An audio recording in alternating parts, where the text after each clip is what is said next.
Salam sejahtera. Saya Mio Razak bin Mio Abdul Rahman daripada Sahabat Alam Malaysia ingin berkongsi dengan rakan-rakan semua berhubung inventory perhutanan komuniti.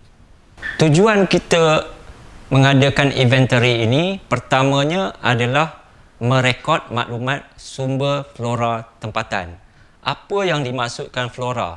Secara mudahnya, maksud flora adalah segala pokok-pokok dan tumbuh-tumbuhan termasuk pokok-pokok yang renik, herba, rotan, ulam-ulaman dan sebagainya lah.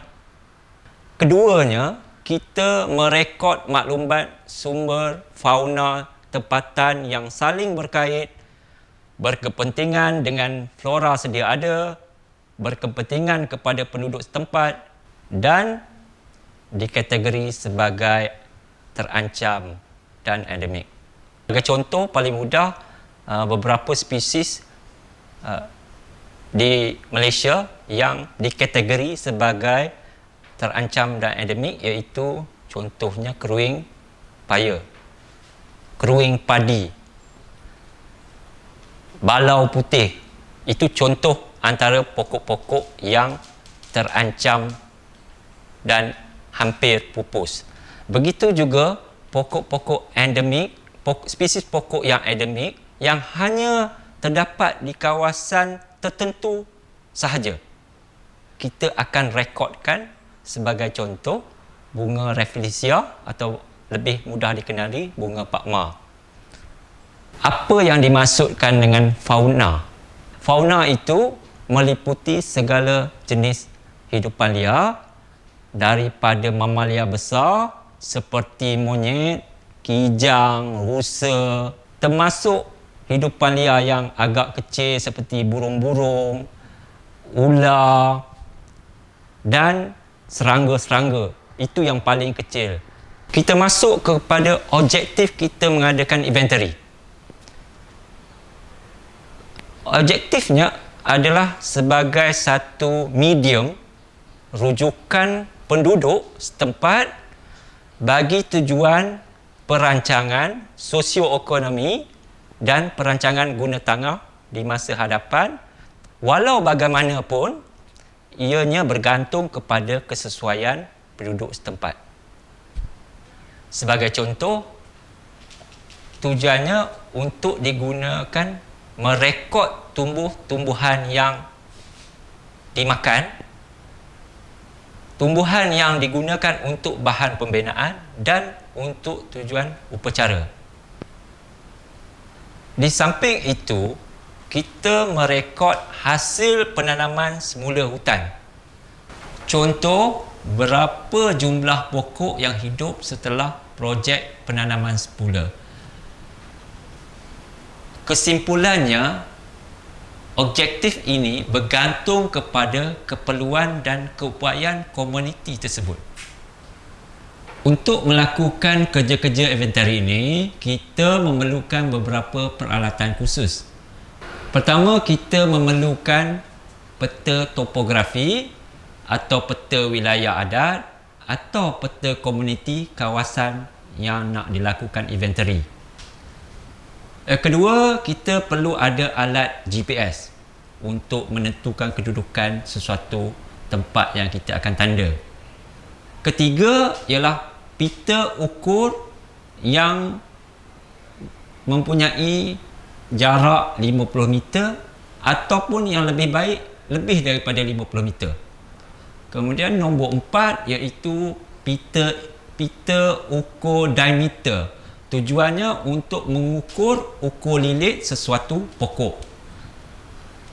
Kelima, kayu pancang atau kayu penanda setiap poin. Keenam adalah pita yang berwarna merah dan putih. Dan terakhirnya, tali sekiranya kita perlu. Seterusnya ialah asas kerja inventory. Pertama, kita perlu menanda kawasan inventory di peta topografi atau peta wilayah adat atau peta komuniti. Selepas itu, keduanya kita membahagi kawasan inventory kepada petak berbentuk empat segi di peta topografi atau peta wilayah adat atau peta komuniti kepada jarak 100 meter menegak dan 40 meter mendata sebagaimana di lapangan. Kemudian yang ketiga, setiap petak pula perlu dibahagi lagi pada jarak 10 meter.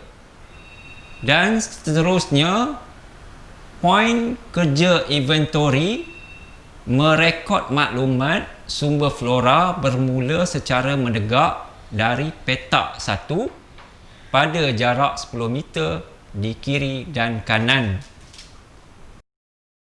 Hai kawan-kawan, hari ini kita akan mengadakan latihan inventory di lapangan. Okey, langkah permulaan untuk kita penyediakan inventory ini adalah mengenal pasti di mana kawasan yang kita akan bermula dalam penyediaan petak. Inilah sempadan penyediaan petak kita. Yang pertama, kita menggunakan sebagai pokok sebagai penanda. Pokok yang pertama, pokok yang kedua dan pokok yang ketiga, seterusnya lah. Sempadan ini juga perlu dikenal pasti dan ditanda di dalam peta komuniti kita melalui penggunaan GPS. Untuk petak pertamanya ni, kita akan melakarkan dalam bentuk empat segi bujur dalam jarak menegak 100 meter dan melintang 40 meter.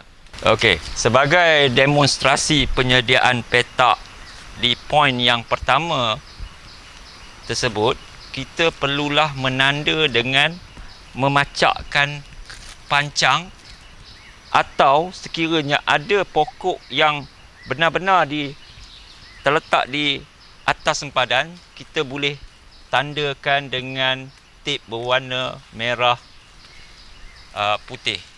Jadi ini sebagai contoh, oleh kerana tidak ada pokok, jadi saya menggunakan pancang. Tidak semestinya kayu, mungkin apa-apa bahan material yang sesuai untuk dijadikan pancang. Tujuannya supaya kita boleh nampak dalam jarak yang jauh sempadan yang telah kita tetapkan. Dan tujuan tip ni adalah untuk menunjukkan lebih jelas lagi sempadan tersebut. Ini adalah pita ukur yang akan kita gunakan dalam penyediaan petak inventory. Kalau apa yang saya pegang ni, pita ukur ini berukuran 100 meter. Walau bagaimanapun ada yang kurang daripada 100 meter. Jadi saya akan tandakan bermula dari sempadan poin pertama ini dan akan tarik pita sejauh 100 meter menegak. Sekarang kita akan mulakan menarik pita ukur ini dalam jarak 100 meter, dan sehingga sampai jarak 100 meter saya akan menandakan tempat di mana jarak 100 meter tersebut. Sekarang saya akan menunjukkan pula ukuran jarak daripada poin pertama secara melintang dalam jarak 40 meter. Untuk memudahkan kerja-kerja inventory, kita telah membahagikan petak besar yang berkeluasan 100 kali 40 meter kepada petak-petak kecil berukuran 10 meter kali 100 meter dan seterusnya 10 meter kali 100 meter. Sebanyak 4 petak kecil. Ini adalah bertujuan untuk memudahkan kerja-kerja inventory di lapangan, kerana kebiasaannya di lapangan jarak penglihatan kita agak terhad. Kita boleh juga meletakkan tip atau tali di sepanjang sempadan tersebut, ataupun kita sekadar merintis kalau ada tumbuh-tumbuhan ataupun semak-semak yang menghalang penglihatan kita antara satu poin dengan satu poin. Tetapi kalau kita merintis pula, pastikan kawasan yang kita rintis itu tidak memusnahkan pokok-pokok yang mempunyai kepentingan tertentu. Itu yang kita kena ambil kira apabila kita melakukan kerja-kerja merintis. Kalau tidak ada halangan, kita tidak perlu meletak tali ataupun merentang tali ataupun meletak tip di sepanjang sempadan di antara satu poin dengan satu poin. Sekarang saya akan memulakan kerja-kerja inventory dengan cara berjalan dalam jarak 100 meter menegak.